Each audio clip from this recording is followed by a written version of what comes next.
Hello po, magandang araw po sa inyo. Na ito na po si Daddy ni Tito D.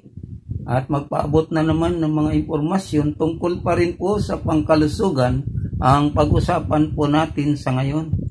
Ang pag-usapan po natin sa ngayon, gusto ko lang pong i-share sa inyo ang tungkol po sa panghaplas na nakakatulong sa aking mga pananakit ng katawan. Pero bago yon, pakisuyo muna po na pakisubscribe kay Tito D TV. Ang pag-usapan po natin sa ngayon, gusto ko lang po na mag-share tungkol sa nakakatulong sa akin doon sa aking naramdaman. Lalo na doon sa aking mga pangingimi ng kamay at ito pananakit ng daliri ko, braso, saka yung balikat, dito sa aking liig, masakit. Ito, masakit ito. Yun, para pasma o kaya matindi talaga ang pananakit ito, na antak siya, masakit. At siguro doon sa aking nagtatrabaho ako, pag uwi sa tahanan, bahay, pag uwi ko ay malayo iyon, ay kapag noong una kasi, kapag pawis na pawis ako tapos nag-drive naman, aircon yung sasakyan, dito natama yung lamig, yun nasakit dito. Palagay ko yun ang naramdaman. O kaya minsan pagdating ko sa bahay, nagdadrive, tapos nanghinaw ng tubig, naglilinis, ng sabon. Yun ang naramdaman ko. Masakit. Minsan na ganyan na nga ito eh. Tapos nasakit ang mga ganito, kasukasuan. Talagang grabe ang naramdaman ko. At minsan pa, ang naramdaman ko yung pangingimi doon sa aking binti. Namimitig siya. Masakit, tapos namimitig, pati tuhod ko masakit, naantak. Tapos ito, ninihilot ko palagi, pero masakit talaga siya. Kaya nung nagkakataon na may nagregalo sa akin, sa amin, ng yung tinatawag na virgin coconut oil. Kaya ngayon, gusto kong i-share sa inyo kung paano sa akin nakatulong ang gayong panghaplas. Yan, ito siya. Ganito yung iniregalo sa akin, virgin coconut oil. Yun. Talagang ito nakatulong sa akin yung pananakit. Lahat ng naramdaman ko sa katawan, pangingimi. Tapos sabi na nga nung miss ko, baka sabot po na yun. Kasi nasa ilalim talaga sa tuhod ko, masakit, ilalim. O talagang rayuma, palagay ko, rayuma na yun.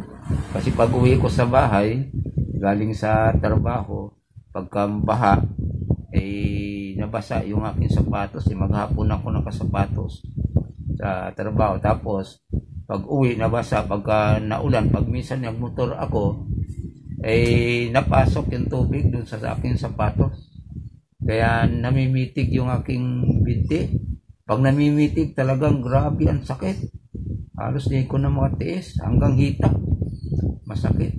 Kaya ang nakatulong sa akin, nabuhat nung narigaluhan kami ng 2 piraso nito, yun, nakatulong. Kahit anong, basta virgin coconut oil, kung kayo man ay marunong gumawa, pwede naman gawin yun. Pwede, pero ako naman, bumibili na lang ako. Kahit anong minsan nga, iba-ibang mga gumawa, basta virgin coconut oil, pareho lang din sila ang bisa. Magaling. Kaya talagang subok ko na mahusay. Kung mayroon kang rayuma, pasma, para na anumang naramdaman mo sa iyong katawan, o minsan nga, kapag ako ay inuubo, pinapahilot ko yung likod ko nito, virgin coconut oil, pagkatapos, nahaplasan. Yun na panghaplas ay pinahilot. Yun. Gumaling yung pakiramdam, lumuluag yung aking lalamunan. Pati lalamunan ko dito. Inihilot ko ito ng virgin coconut oil. Kaya napakahusay para sa akin, mga kabraso, ang virgin coconut oil doon sa aking mga pananakit ng katawan. Kaya ito, sinishare ko rin sa inyo.